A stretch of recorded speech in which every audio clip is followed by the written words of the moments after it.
Hey everybody, I am Dr. Diane Hayden, and you are listening to The Path to Healing, conversations with our expert practitioners, and we are talking today about autoimmune disease. And I'm excited to have with me Dr. Pamela Cipriano. She is a board-certified nurse practitioner specializing in preventative medicine. She's the owner and CEO of IV Hydration Lounge and Med Spa, where she focuses on personalized weight solutions with IV vitamins, vitamin injections, and semaglutide when necessary. Her med spa also offers PRF and radio frequency microneedling for skin rejuvenation and PRF biofillers for natural volume restoration. Her practice blends advanced treatments with holistic care to support your health, wellness, and beauty on your weight loss journey. And you can learn more about her at www.thepracticeofhealthandwellness.com. And I have Dr. Samantha Prashad. She is a board certified licensed acupuncturist who completed her bachelor's degree at Cornell University. As a pre-medical student, she realized that the Western medical model did not always get to the root cause of disease. She then decided to pursue a doctorate in acupuncture and Chinese medicine at the American College of Traditional Chinese Medicine in San Francisco. She loves to use 5-element analysis to hone in on energetic, psycho-emotional, and physiological imbalances in the body. And she uses gentle healing techniques that are even tame enough for infants. She helps to assess underlying nervous system stressors on a deep energetic level and practices a variety of functional medicine techniques. And you can learn more about her at www.whacupuncture.com. So welcome, ladies. I'm glad to have you guys both here today with me. Pam, you want to start and just tell us a little bit more about your practice and what you do and maybe how you work with autoimmune disease patients? Sure. So I have two businesses. One is IV Hydration Lounge, and the other one is the Practice of Health and Wellness. The Practice of Health and Wellness is where I treat more autoimmune diseases, a lot of tick-borne diseases, a lot of preventative medicine. I try and get people off of their medications, try and educate them on diet and what really the triggers that cause autoimmune diseases and how it really is reversible. So unlike just referring to a rheumatologist where you're going to be put on a bunch of medications to suppress the immune system, I work more with GI mapping, DNA analysis, going through your entire history from childhood until adulthood to figure out, was there a time when you were like put on, antibiotics for a prolonged period of time, like I was when I was in second grade. I had strep throat for an entire year. So between getting oral penicillin, I was also on penicillin injections, which did cause autoimmune diseases in me later on in life. So a lot of what I've learned is based on my own personal history. So I really try and get patients back to their state of health without having to use medications, just really getting them on a path of healing. That's awesome. That's why you're here today on the path to healing. I love that. Awesome. Samantha, how about you? Yeah, so for me, so when I first originally got out of school and started practicing about 5 years ago in New York, it was the lovely COVID pandemic. And what was happening was there was a ton of the silent pandemic of autoimmune conditions, and it was just like there in the office. So I always say that the specialty ends up choosing the practitioner. It's basically the most cases you get, then you become the expert in that, just simply because you're given so many patients, from the world with those problems. And I suffered myself with some thyroid issues in college and didn't want to take medications for it because I was like, doesn't make sense why it's not functioning. I'm only 18 or 19 at the time. And so my approach at this time in practice, so I work at West Hartford Acupuncture, and what we do there is a great balance of acupuncture, as well as we do a really deep dive into health history and figuring out maybe what triggered that autoimmune condition to start and like cause rampage in the body. And then using some functional medicine techniques, whether it's supplementation, therapies, also referring out to complementary modalities in conjunction, just trying to get people to be asymptomatic and kind of in that state of reversal of the condition. So that's my main approach. Yeah, that's great. And that kind of rolls right into the first question I wanted to start with, which is how it basically is an autoimmune disease triggered? Like how does that basically happen in the body? I can start. So basically, there's a lot of different reasons why an autoimmune disease occurs. A lot of times it's the microbiome in your gut that is not healthy enough. Sometimes it's infection. A lot of times it's infection. Many times there's toxins, mold toxicities, heavy metals, pesticides, things like that, food sensitivities. Certain people are sensitive to gluten, dairy, nightshades. Some people end up with leaky gut because of their diet. Their diet just isn't healthy enough to actually sustain it. And you end up having an issue where the endothelial cells that line the stomach and the intestines become loose, for lack of a better word, and the contents of the intestines actually get into the bloodstream. And so that'll trigger an autoimmune disease. Nutrient deficiencies, hormone imbalances. I've had young people who just started their menstrual cycle where the estrogen spikes is actually causing an autoimmune disease where they're having myoclonic seizure disorders. And then there's certain medications that can cause an autoimmune disease. And chronic stress is probably the number one reason why people end up with autoimmune diseases. Interesting you said that because I was just going to ask that question because my father was diagnosed as a type 1 diabetic when he was 12 or 13, I think. And, back then that would have been in early 1940s, I believe. They didn't know that much about it. And so it's funny, like when I asked, my parents, like, well, now that I know more about it, like what happened? And the only thing that they could come up with is that he was an only child for 12 years, and then his parents got pregnant with twins. And so I'm like, wow, did that cause like a huge amount of stress to trigger an autoimmune disease? But maybe it did. Yeah, yeah. And stress is a real issue, especially if you have the kind of stress you have no control over. So you're in an unhappy marriage, or you're in a constant traumatic environment, even if it's work related, like whatever it is that it's just not easy enough to change your lifestyle. That kind of stress to me is the worst kind of stress because you really have no control over it, and it's hard for you to remove yourself from the stressful situation. That's what I found with a lot of my patients. And unfortunately, a lot of my patients also have a tick-borne disease in addition to the chronic stress. So I think it's a combination of both. Right. Yeah. Samantha, anything you want to add? Yeah, I completely agree with everything that Dr. Pam just said. So I guess I'll just speak to a couple of other things that I think also I've seen in my own practice causing an autoimmune cascade or so environment is huge. When I was practicing in New York, we have a variety of different types of water in New York. Some people have well water, some people have city water. Not all city waters are equal. I found a lot of people these very delicate endocrine organs in the body, like so kind of like talking to the thyroid, pituitary gland, pancreas, these organs that can be tricky to repair over time, sometimes can like absorb things from our environment, and the body has a hard time sometimes getting rid of them if there are other, say, methylation gene pathways that might be activated in a system, which, thanks to genetically modified food and some other things, again, in our environment, cause the perfect storm for an autoimmune condition. So I've seen helping people gently, very gently, moving some of metals and chemicals out of the body, pulling out some of these also like dormant co-infections that could be causing other issues, leading to more autoimmune symptoms, especially thyroid conditions, really helpful. So just another area of, again, nervous system stress. Yeah, yeah, that's a big part of it for sure. When both of you get a minute, if you just want to put in the chat any of your contact information, so any way that you want people to contact you, if you want to put website, email, phone number, anything like that, you guys can go ahead and put that in the chat for our attendees. And then while you're doing that, actually, I think this question was already answered, but we kind of breezed over it. So I'm going to ask it again. And the question is, can an autoimmune disease be cured? And I think, Dr. Pam, you said that briefly, like when you were explaining how you treat patients and things that you see.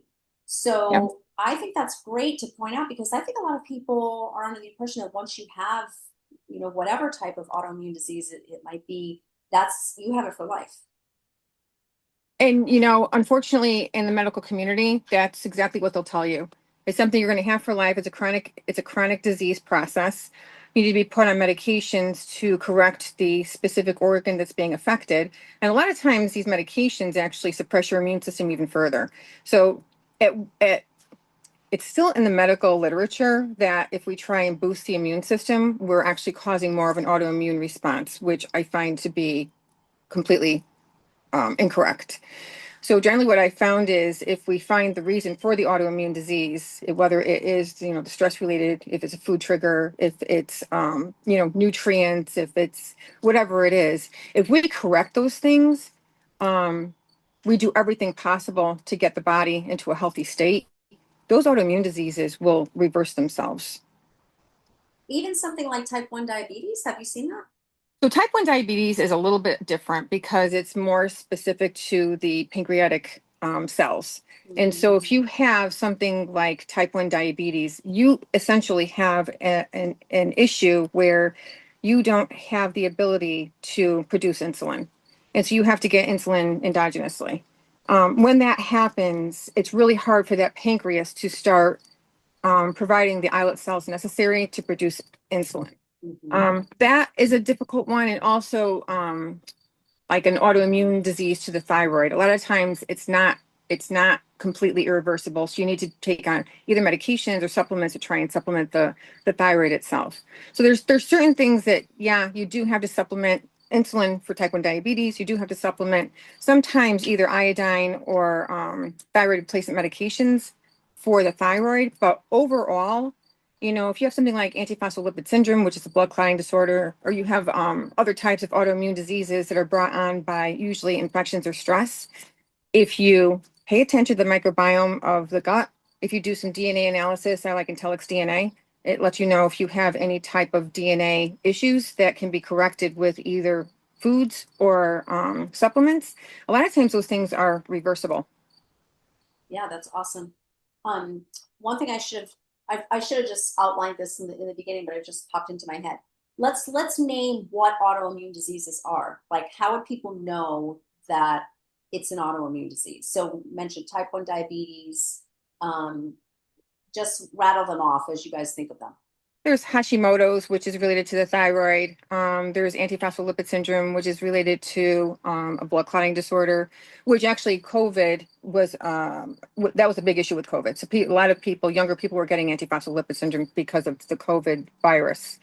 But there's, lupus, rheumatoid arthritis. I mentioned Hashimoto's. There's H. pylori. There's heavy metal poisoning related to if you are drinking from well water. Issues with oxalates or candida overgrowth, nutritional deficiencies. There's a lot of different types of autoimmune diseases that affect the entire body. Awesome. Dr. Smith, anything else you see in your practice? Those pretty comprehensive lists there. I mean, MS for sure is like, I feel like becoming a byproduct of a lot of like low grade infections that are over time not being handled, and other underlying like multiple autoimmune conditions at the same time, especially if the person doesn't have a really solid Lyme diagnosis, where those things aren't being handled and we have that blood-brain barrier being crossed. So going, if you really want to go deep dive into all the neurological conditions that end up happening due to autoimmune conditions not being handled, I'm seeing so much of that in practice right now, unfortunately. Yeah. So let's talk specifically about how you guys would treat that. So Dr. Smith, I'll stick with you. Like I know this is going to be, hard to answer because I'm sure it's individual based on what autoimmune condition we're talking about. But what are the modalities typically that you would use, like, for example, diet or acupuncture or anything, that you do that you see really good success with? And you can relate it to certain ones, or if you just want to give like a general overview, that's fine too.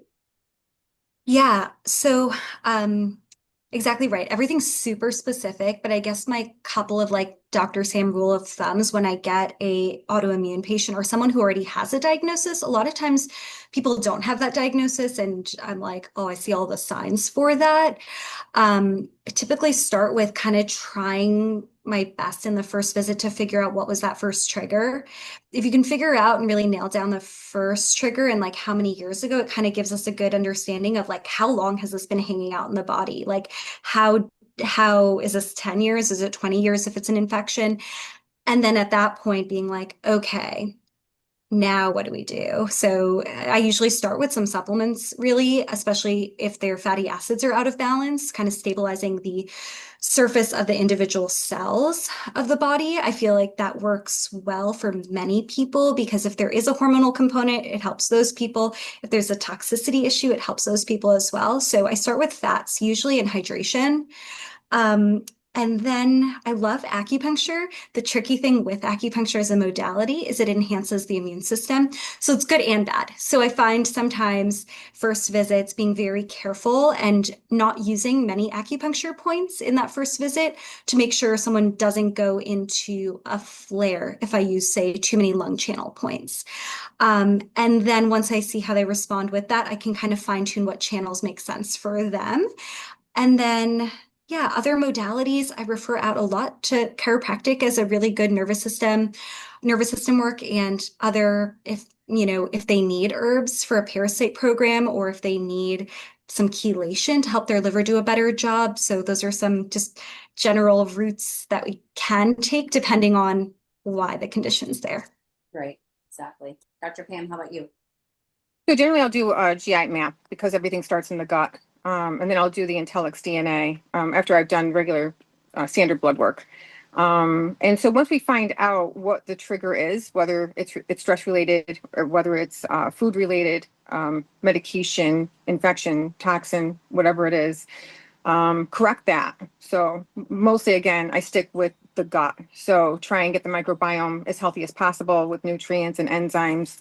I also always recommend things like L-glutamate, zinc, kerosene, marshmallow root, milk thistle, but liposomal glutathione is probably my all-time favorite as far as helping to heal the gut lining. Because when you have enough, we have glutathione receptors throughout our entire body.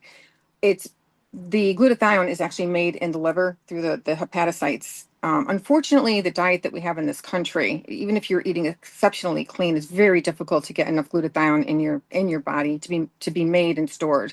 So I always recommend liposomal forms of glutathione to really help to repair and heal the gut lining. And then a lot of it is just rebalancing, lifestyle changes, getting enough sleep, emotional healing, making sure that your hormones are balanced. Hormone balancing is exceptionally important. And then what I do is I track. I track based on blood work. I get, making sure that the CRP levels are good, which is an inflammatory marker. Your ESR levels are good. That's an inflammatory marker. Making sure that the antibodies that were positive are reverting back to negative, which does take some time, I have to say. And then a lot of it is just following the symptoms. So making sure that the whatever it was, whether it was pain, whether it was thyroid levels, whether it was brain fog, fatigue, that those are starting to reverse themselves. So the symptoms will change sooner than the blood work will change. Yeah. I think your favorite supplement is liposomal glutathione because I remember from last call on the Lyme Yes. disease call, and I swear you've mentioned it before. I'm like, I need to get this because It's she's talking amazing. about it all the time. It's one of the most, I feel like it's one of the most important supplements that you can take. Um, N-acetylcysteine is a precursor to glutathione. So a lot of people will take that, not realizing that you could just go right to the horse's mouth and get the glutathione. So if it's liposomal, it goes right into the cells. It doesn't have to bypass it. It doesn't have to go through the stomach and the liver and everything and lose a lot of its um, ability to correct everything. Interestingly, the oral form is going to work better than the IV form. We offer the IV. We also do injections too. I prefer the liquid over capsules or tablets because I feel like it gets absorbed a lot easier. It does have a very strong rotten egg smell to it. It doesn't taste like rotten eggs, but yeah, you have to kind of get over the smell of it. So when I first started, I used to mix it in elderberry juice just to try and, because I was afraid of what it was going to taste like, to be honest with you. And then one day I ran out of elderberry juice. I had to pull up my big girl pants and just suck it up. And then it really wasn't that bad. Now I could just take it without any issues. But I take it at least once a day. I take between 500 milligrams and 1,000 milligrams every day. And it made a huge difference in my energy level. It really did.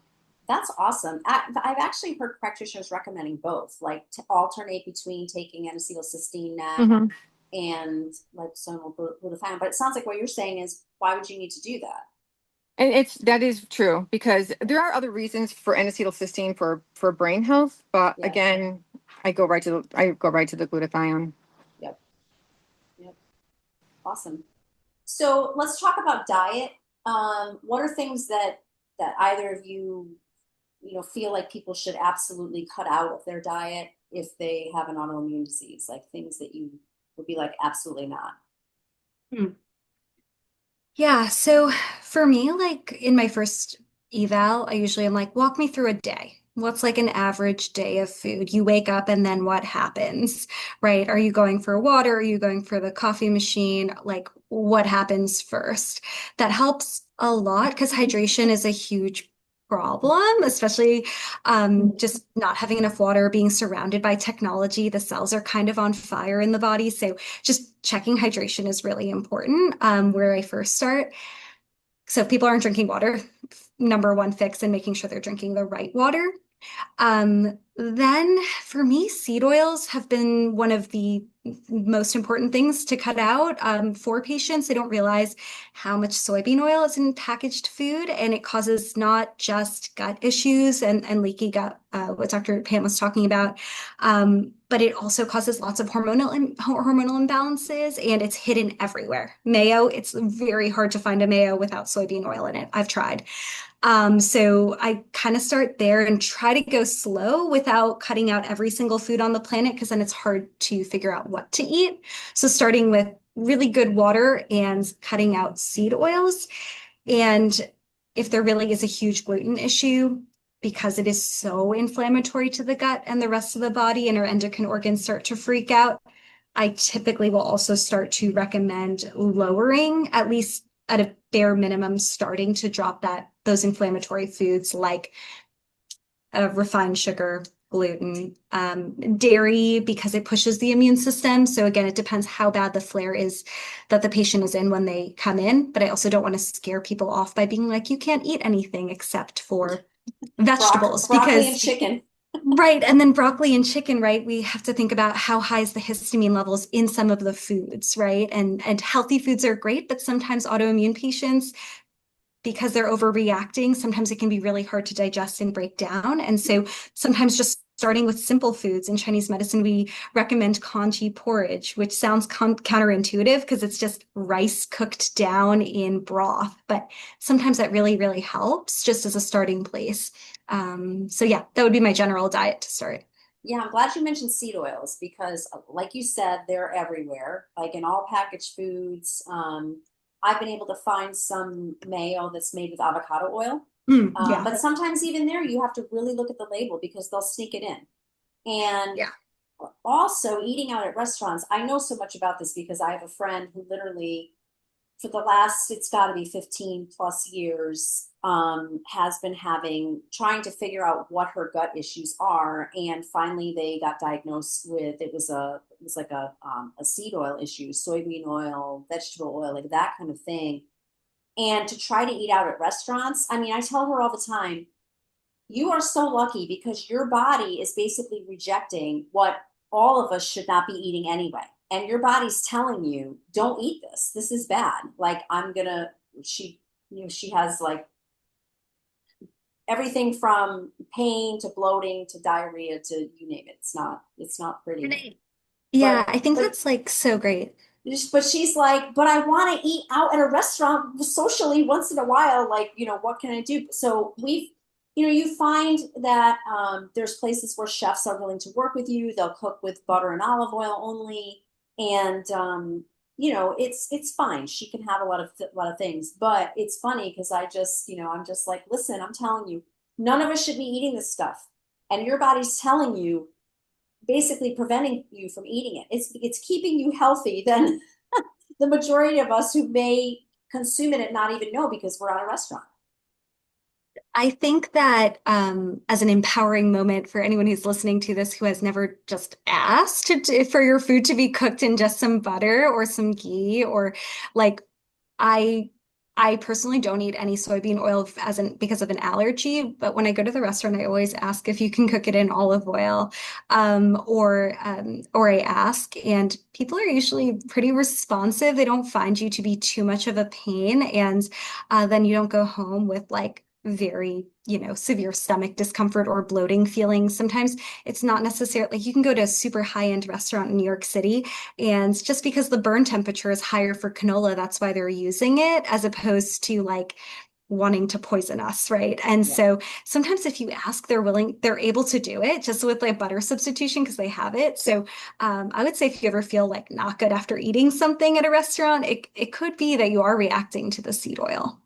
Yeah, yeah, definitely for sure. And canola oil is not good either. And I think a lot of people think that, oh, I'll just use canola oil. And Mhm. yeah, yeah. So unfortunately, I am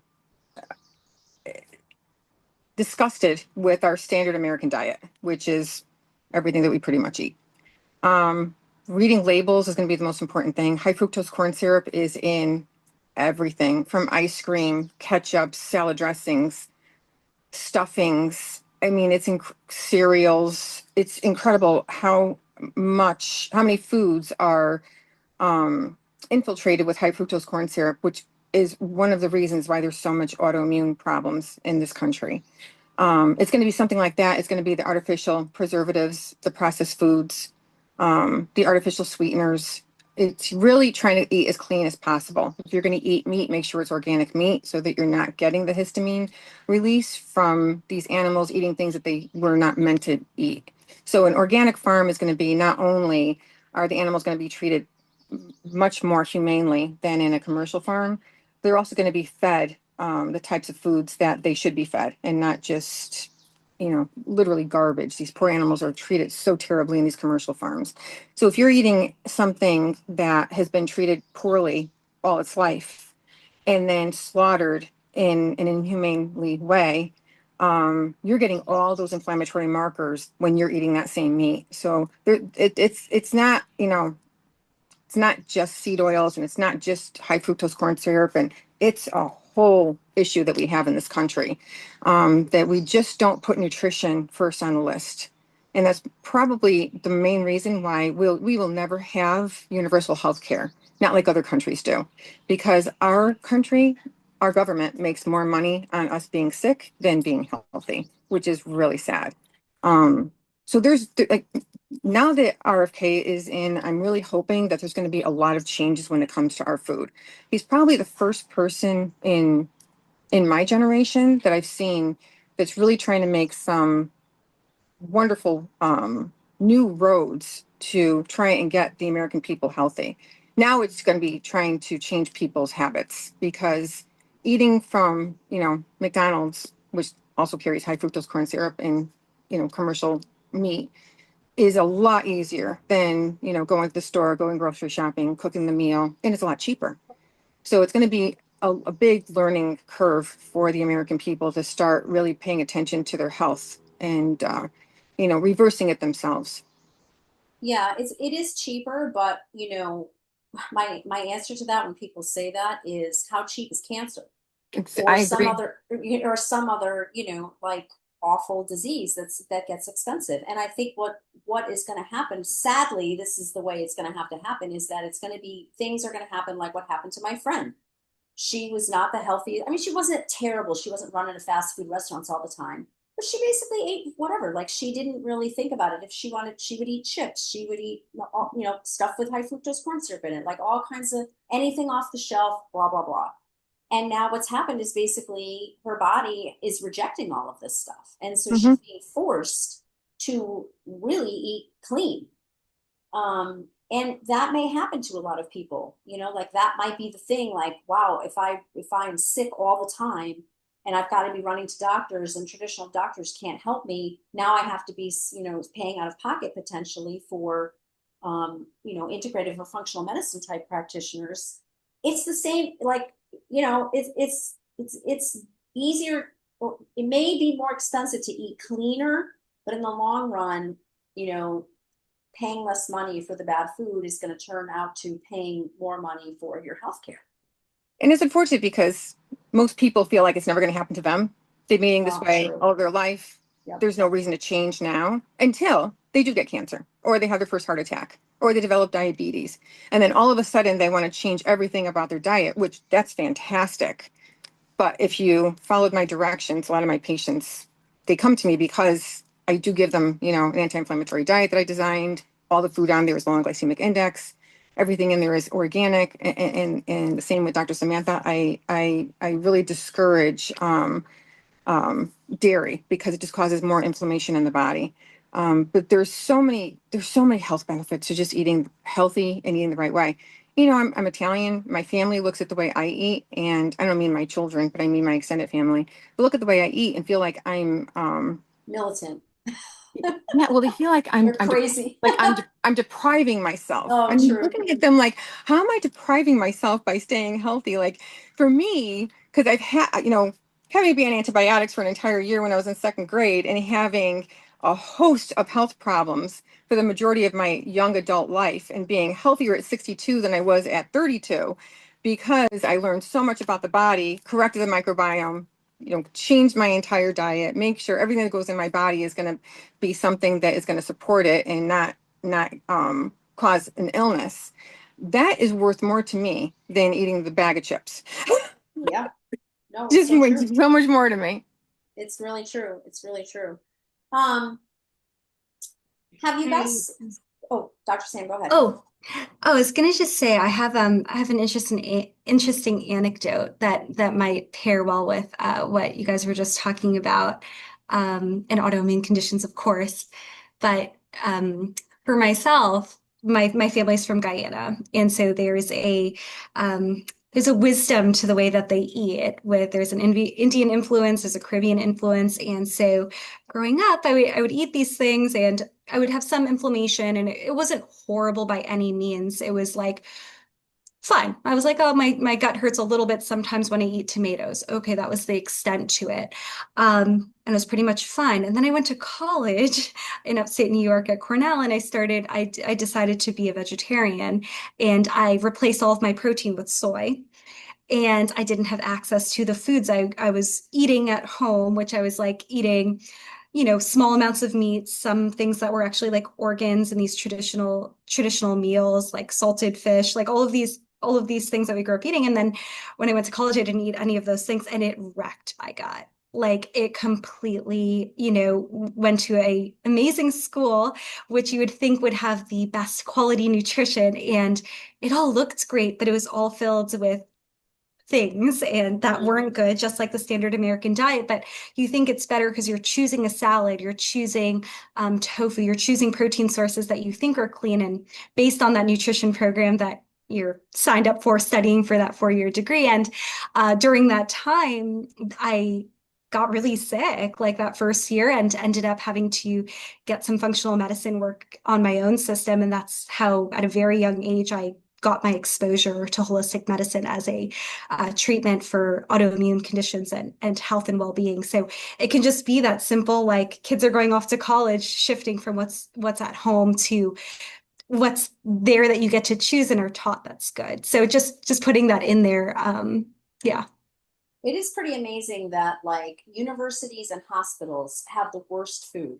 That's so true. It's like, so hello, true. You've got young like minds that are trying to, learn and grow and, all that thing. And then you've got people who are really ill and we're going to give them the worst kind of food, like sugar and all kind, like, oh my God, it's really unbelievable. Like, how do you expect these people to heal?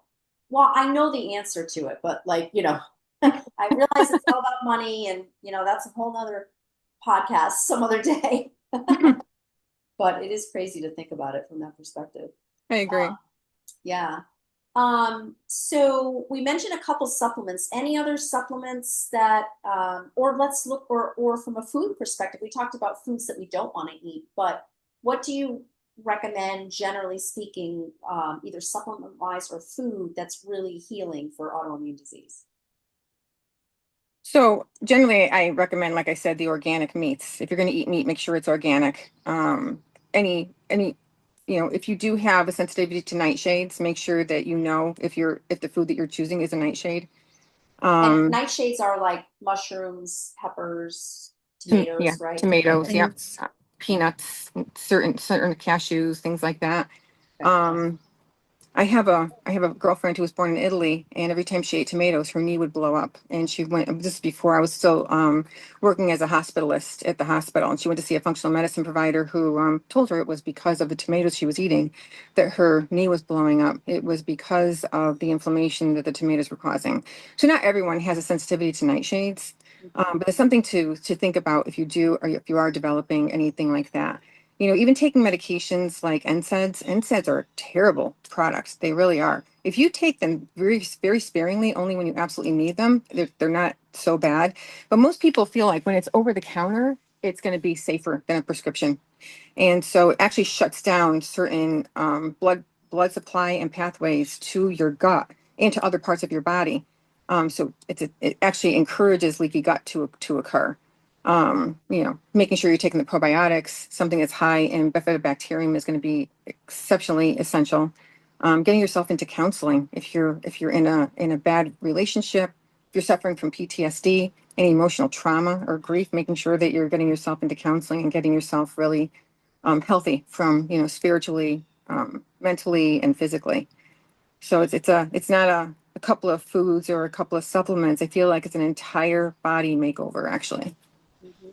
Yeah, I totally agree with that. And as you were saying that, the phrase that came to mind is find your team. Find your team of a couple of practitioners and a couple of good friends and a couple of favorite healthy foods that are going to be like your champions to help you kind of like move through from that like diagnosis to wellness, right? Because the diagnosis just because you got a lupus diagnosis doesn't mean you're going to feel like you have lupus every day. And so, yeah, I like to recommend that. Like in the beginning, sometimes with foods, it takes fine tuning. I have some autoimmune patients who do great with avocado. I have some people who quite literally, I have to like almost say they're allergic to avocado at this point, depending on where it's coming from and all of that. And some people who do great with limes, some people who do horrible with limes. So sometimes just gently figuring that out as you're doing that leaky gut work can be super helpful. And then the emotional side, I would say that, say it's a toxic marriage or relationship or finances, that stress on the pancreas can make you more insulin resistant. And so even hiring a financial advisor, get someone to like organize things for you and take those stressors out of the mind and out of like the nervous system, putting it in someone else's hands can also help. Yeah, I love that. Yeah, it's so interesting how severe a role stress plays in, it's come up in, I think, every single path to healing I've done, no matter what subject we have talked about, it's come back to that, like stress being, in some cases, the number one thing that causes the disease or amplifies it, or, just everything from affecting your metabolism, even, that's just, it really is, I think, if I had to pick one thing to look at first, it would be that, like lowering the stress in your life. Agree, completely agree. Yeah, same. Yeah. Um, have you guys, well, I guess, do you do any cutting edge types of treatments or strategies in your practice, or have you heard of anything that's out there right now that's really, really working well for people with autoimmune issues? Anything like new or novel coming out? I mean, go ahead, you go first. Oh, it's okay if you want to. No, that's okay. Okay. Um, I was gonna say, I really do feel like slow and steady wins the race, honestly. Like, I have tried lots of different products with patients, and I definitely feel like I have more efficient ways of treating now. Really like finding that root cause. And again, glutathione has come a long way. There are some really great products out there. There's some really bad ones out there. So having a practitioner who knows what are the good ones and what are the bad ones, because almost anything you can buy in a grocery store is not really a great product typically in my experience. And so having people who know what they're doing is very helpful. And then I would say there are some stem cell products that I have had good success with if there's an organ that's in a lot of distress, or if I have someone who has half a thyroid or a full thyroid removal. And there are some supports to help the not just the organ that's no longer there, but the energy of that system that I like to use with people, especially in the early stages of care, with the pancreas, thyroid, and pituitary gland specifically. So, but yeah, I think slow and steady with the right team. But yeah, I'm not sure if there's other. I'm sure there's tons of other technologies out there. I just don't actually use them. I agree with everything that you said. And so for me, everything's about getting the gut healthy, getting the body healthy. I have had patients, as we mentioned before, certain infections can cause or trigger autoimmune diseases. One of my patients comes to mind. She was diagnosed with lupus, and her ANA was exceptionally high. It was probably the highest it could be for lupus, and the whole time it was because of a tick-borne disease. So we got rid of the tick-borne disease, and the lupus reversed itself. But that's just one example of how trying to figure out what is causing that autoimmune disease and how to reverse it can actually, you treat the infection, you get rid of the autoimmune disease. On the IV hydration side at the medical spa that I have, we include like higher doses of IV vitamin C. We have a number of different IV vitamin supplements that we can do. We do halotherapy, which is salt therapy to inhale to try and neutralize the positive ions in your body, to prevent autoimmune diseases and prevent the disease process. And then we also have an infrared sauna with red light therapy. So all those things too are wonderful for the disease process, but also to help to get the body back to a state of health and reverse those autoimmune diseases. I am a big proponent of acupuncture, I have to say that, and I refer everyone to chiropractors. Yeah, I was actually going to say one thing to tag on to what you were just saying. I forgot to mention herbs. Herbs are awesome, Yeah. especially just speaking about some thyroid patients in general.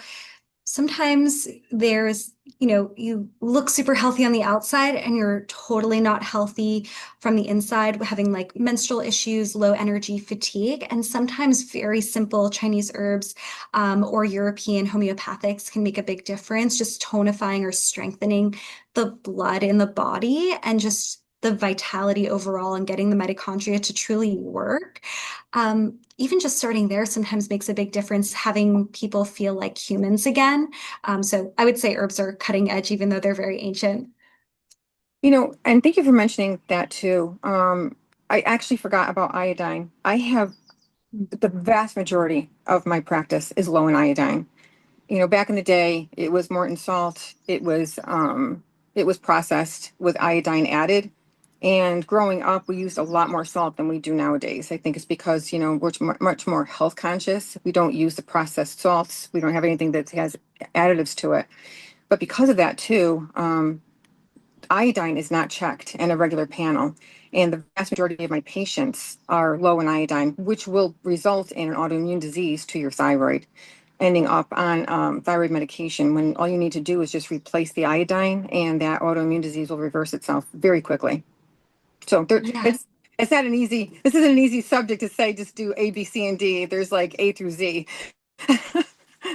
Yeah, and the iodine too, one of the major symptoms, right, is you can't sleep well. And so many Mhm. people have just said, well, I just don't sleep that well.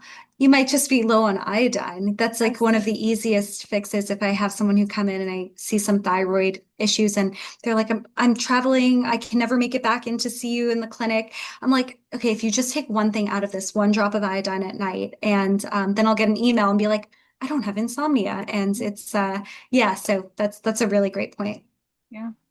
Wow, that's amazing. I don't know if I've ever heard that connection before. Like Mm. I don't think many people would make that connection between sleep issues and lack of iodine. That's Mm. a new one for sure. But yeah, like look, see what a simple fix. Yep. Yeah.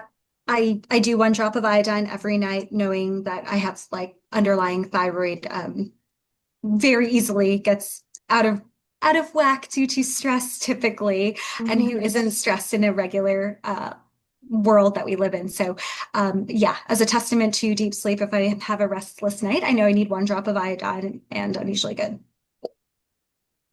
Yeah, that's awesome.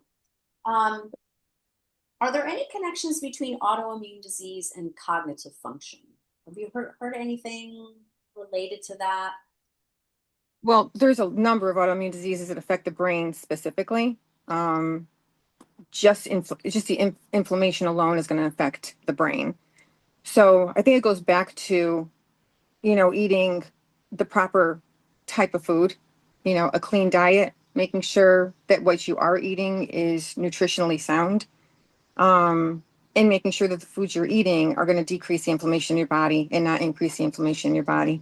Um, but it all, again, to me, it all starts in the gut. So whatever you're putting in your gut is going to be, either very healthy or not. There's kind of no in between with something like that.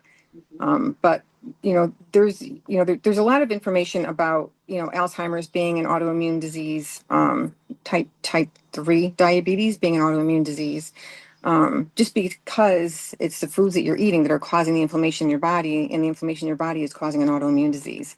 So when you start changing your diet and focusing on the gut microbiome, a lot of these things will reverse themselves, and the brain fog, the the difficulty finding words, a lot of times that just reverses itself with not only diet, but again, it's the whole thing. It's the hormone regulations. It's, making sure that you're using even something as simple as deodorant that is very clean. Anything you're putting on your body, make sure. I have the Yucca app, if that's how you pronounce it, the YUKA app, Yeah. and it'll let you know, What's how yucky? safe.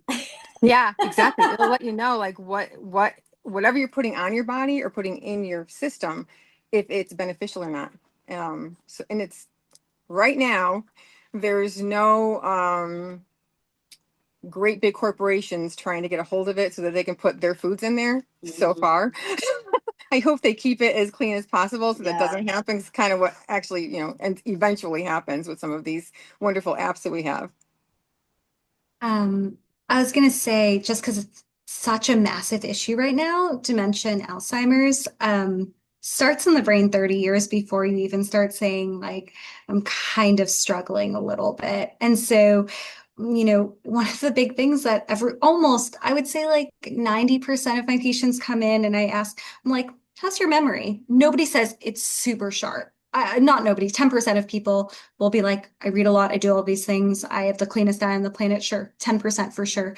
But 90% of people are like, oh, well, I'm lower energy today, I'm a little bit fatigued. So those early signs of chronic inflammation and those amyloid plaques that develop in the brain in Alzheimer's, when people are, in above the age of 65, sometimes even earlier, are developing because the brain is protecting itself from an inflammatory process. And so for us, I love that my specialty is autoimmune because it makes you not let as many things slide. So even if I have a patient who's 18 years old who's coming in and they have a bag of Skittles with them, like we have to say something about it, because if I don't say something about it, then when they're 65 and they have those plaques developed, like we know why. And it's because of like those early things. I'm like very grateful to my mom, who I think is on this call, who just didn't allow like soda or M&Ms really, except for like at Halloween and once in a while. And I think it's kept like our family very neuroprotected and grateful for that. So I just think that autoimmune practitioners or people who treat complex cases have that really like refined touch to being like, it's really bad. It's just like, it's hard to get out of the body. It's just like, if you have a couple, it's a lot more supplements you have to take, and they get more expensive the more you need them. So it's better to just get everything early. Yeah. And then that sugar not only causes inflammation, but it's so addicting. It's so addicting. Yeah. Even having a couple of Skittles, you're going to want to eat even more of them because now your blood sugar drops, your insulin level comes out, and now you're craving the sugar. So absolutely, I can't keep my mouth shut either. When I live in Thomaston, I work in Thomaston, so a lot of my patients are in Thomaston. and we go out for breakfast every Sunday morning, and I purposely will not look at what they're eating. Because I don't want to make any faces, and I don't want them to feel uncomfortable if they see me at a restaurant. So I purposely just don't even look at what they're eating. Like, oh my God, Dr. Pam's here. Yeah. Change my order. And that's what they'll do. Like, there's a couple of people who just they're trying to get their order really quickly before I can hear what they're getting. And I say to them, I am not listening and I'm not looking. Yeah, but I think people have this mentality like, if I only do it once in a while, like a lot of my friends have said that, like, well, I only eat fried food once in a while, or I only do get, dessert when I go out to a restaurant or whatever. I mean, really, what's your philosophy about that? Is it really like, you really shouldn't even be doing it once in a while? Or do you guys feel like, well, all right, if they have French fries once a month, it's not going to be a big deal? So I tend to make everything myself. I've reverted back to my younger self. And if there's going to be any desserts, it's going to be something that I made with flour that comes from Italy. I use monk fruit instead of sugar. Everything I do is to try and keep the body in a healthy environment and decrease inflammation in the body. So when we're out, I mean, we really don't get desserts. My husband has a huge sweet tooth. That's why I started, baking my own cookies and everything, because at least that way what he's eating is going to be much more healthy than what we get when we're out.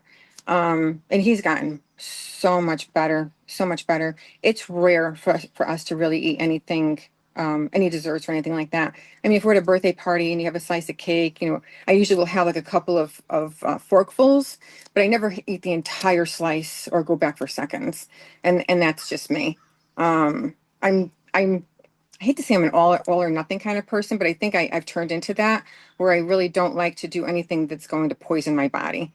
And that's just my own personal opinion of my own body. It's hard to say not to have French fries every so often, or, people like to live as well. That's a difficult one. But even having French fries every so often, depending on what it's fried in, is going to do some kind of damage to your gut health.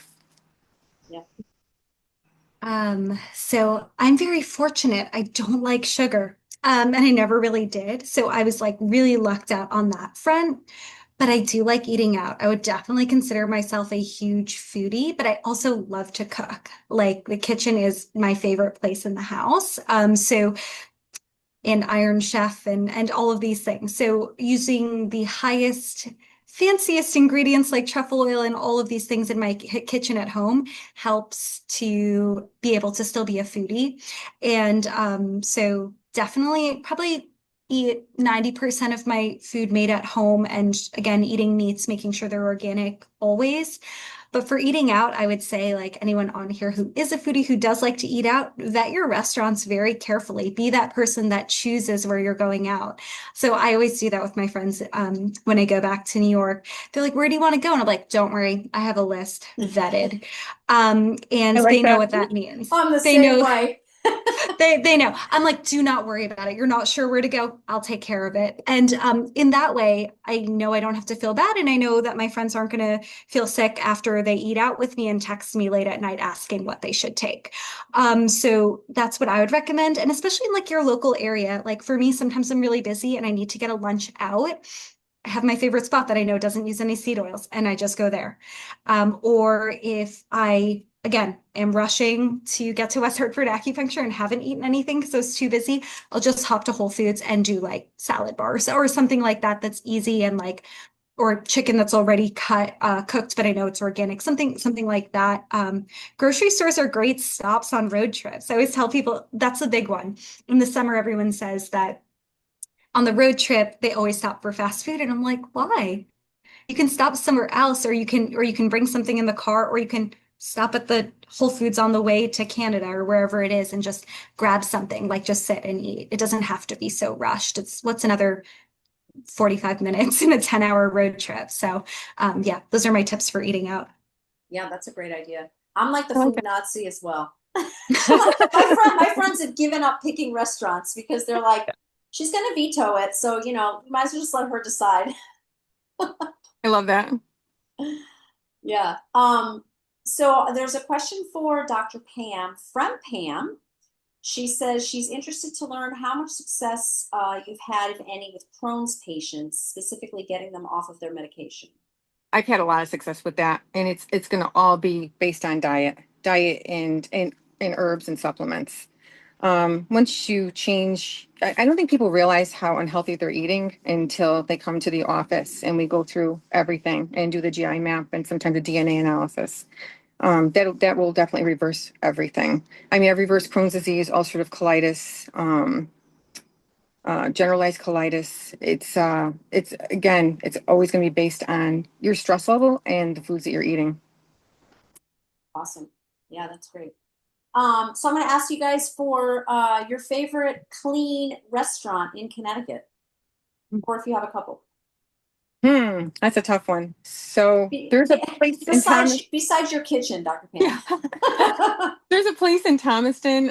It's actually one of my patients. His daughter opened it. It's called Greens and Things, and everything is organic. The menu is never the same. It's whatever fresh options that she can find. And so every day you have to call for the menu to see what she's offering. She even has like these little power balls that are all organic, made with like organic ingredients. They're packed with protein. They're so delicious. So that would be my place to go in Thomaston, Greens and Things. Okay. Dr. Sam?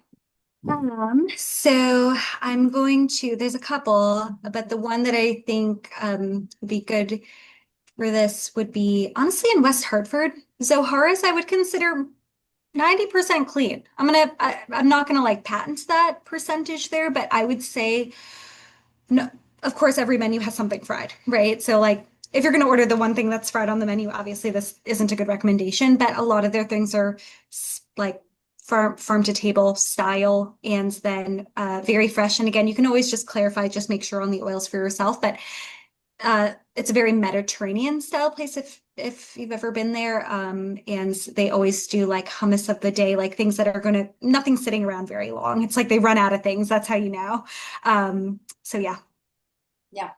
I'll add the Charles in Wethersfield. That's a great spot. And my friend eats there, no problem. Like that's, it's gone like to another level with me. It used to be like, okay, are they farm to table? Are they sourcing from local farms? Are they using organic meats and organic vegetables and that kind of thing? And now it's to this next level of, do they use seed oils to cook in and what, like stuff like preservatives, all kinds of stuff like that. So everywhere we go, she asks all these questions. So that's been a great one. Max's Oyster Bar actually in West Hartford Center, but predominantly I think that's because it's mostly steak and seafood. And so, I agree. Yeah, you're not getting a lot of fried things and stuff like that. Oh, another really good one in West Hartford Center that I think is a little underrated for how great they are, but Avert, actually, the French restaurant, they do a really excellent job not using seed oils and keeping everything very comfortable French. So put that one out there too. Yeah, any of that's like the Doro restaurant group. Doro group, yeah. Most of Dorian's restaurants are pretty clean. I'm not sure about the newer ones that he's opened, but the ones in West Hartford Center for sure. I would imagine it's probably the same though. He's pretty good about where he sources and what he's using. So awesome. One more quick question. What is your feeling on cassava flour? So cassava? Cassava. It kind of depends on how it's processed and how it's made. Some will actually produce some cyanide. So if you are using one that is processed properly, it's an exceptionally healthy alternative to regular flour. It decreases inflammation. It's great for autoimmune diseases. Many people with celiac and other GI disorders can eat it without any issues. It's when it's highly refined is when you have more issues with it. But if you're getting a really high quality cassava flour, it's a really healthy choice. This is a great subject. So cassava, that's like one of these staple starches to eat in like Guyanese cuisine. So my parents would literally boil cassava root and you would have it with butter and make sure to like squeeze it so that the cyanide is not a problem with actually eating it. They taste great. They're good for helping to balance blood sugar, but I personally haven't found one that is like a straight cassava flour that's really good brand. I don't know, Dr. Pam, if you have one, but I haven't found one where the processing is superb such that doesn't become rancid easily. So that's the only thing I'll say to that. I haven't personally found one that like a pure cassava flour. I've seen it in blended in some really good brands of things, but I haven't seen one as like a single ingredient. I have to agree with that. And I haven't found one that isn't highly processed too. Yeah. Awesome. All right, ladies. Well, thank you. We're at the top of the hour. In the chat, both of you have listed all of your contact info, and I will include it on the email blast when we send out the recording for this as well. This has been awesome. So much great information. I want to thank you both, Dr. Pam and Dr. Samantha, for being with us today, and thanks to everyone for joining us. Thank you so much for having us. Thank Awesome. you. Yeah, thank you guys. I hope everybody has a great day. Thanks, you too. Bye.